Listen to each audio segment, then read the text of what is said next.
Mula sa mga bus terminal, kumustahin naman natin ang mga pantalan sa inaasahan dagsa ng mga pasahero ngayong holiday season. Makakausap po natin Eunice Samonte, tagapagsalita ng Philippine Ports Authority. Eunice, good morning. Maganda umaga po, Sir Ivan. Eunice, kumusta ba ang dagsa ng mga pasahero sa iba't ibang pantalan sa bansa, lalo 6 days to go before Christmas? Yes, Sir Ivan. Actually, mas parami nga po inaasahan natin ngayong Disyembre kumpara nitong Nobyembre ng mga pasahero. No? Kasi po nitong November, meron tayong decline sa mga pasahero dahil noong November nagkaroon po tayo Bagyo, ng sunod-sunod na bagyo. So, ngayong December, inaasahan po natin na babawi yung mga pasahero natin na hindi nakauwi ng undas at ngayong Disyembre po ay nasa 4.5 million yung forecast po natin nationwide. Nakakita na ba natin yung peak, Eunice, o inaasahan magpipeak pa? Wala pa po sa ngayon pero ang ating pong monitoring, ang pinakamarami is from December 15 to January 5 at ang peak po niyan ay sa December 22 po. Okay, so parating pa lang pala yung peak natin. Ano? Paano naman natin pinaghahandaan ito, Eunice? Paano tinitiyak ang maayos at ligtas na biyahe sa mga ports? O yung convenience ng mga pasahero natin sa mga ports?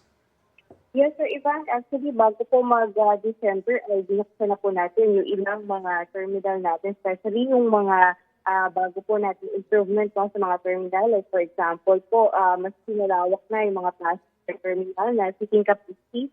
And dito po sa North Port, for example, yung mga uuwi po sa probinsya, this Friday, ay bubuksan na yung ating mga improvements, like for example, yung mga additional X-ray machine and yung ating mga bagong gangster po doon. So, inoon po natin na bago mag-peak season ay bukas na po lahat yung mga pwedeng access ng mga pasahero natin, like yung mga water station, at saka po yung mga charging station, at yung mga area po, kung saan po din na lang ilang yung mga bata yung children's area po. Ngayong araw, Eunice, may mabubuk pa kaya mga biyahe, mga kababayan natin?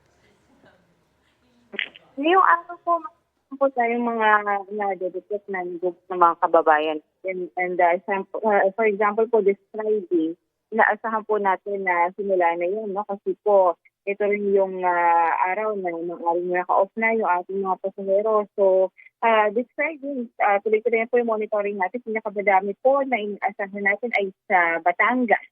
And dyan po sa Panay Dimas area, pati na rin po sa Mindoro at Bohol po.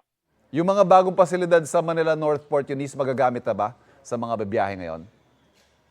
Yes, tama po. Magagamit na po yung ating mga bagong pasilidad sa Manila North Port, no? Kasi usually ang ating pong mga pasahero ay naka-stay po doon sa concourse area, no? Ngayon po, starting this week, magagamit na po nila sa North Port yung mga uuwi po ng probinsya na mula dito sa Manila, yung ating bagong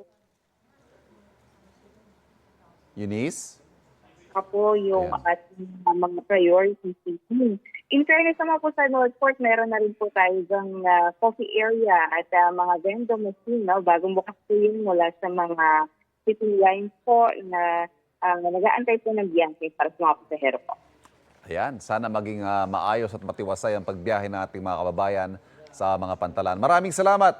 Nakausap po natin Eunice Samonte, tagapagsalita ng Philippine Ports Authority. Kapuso, huwag magpapahuli sa latest news and updates. Mag-iuna ka sa balita at mag-subscribe sa YouTube channel ng GMA Integrated News.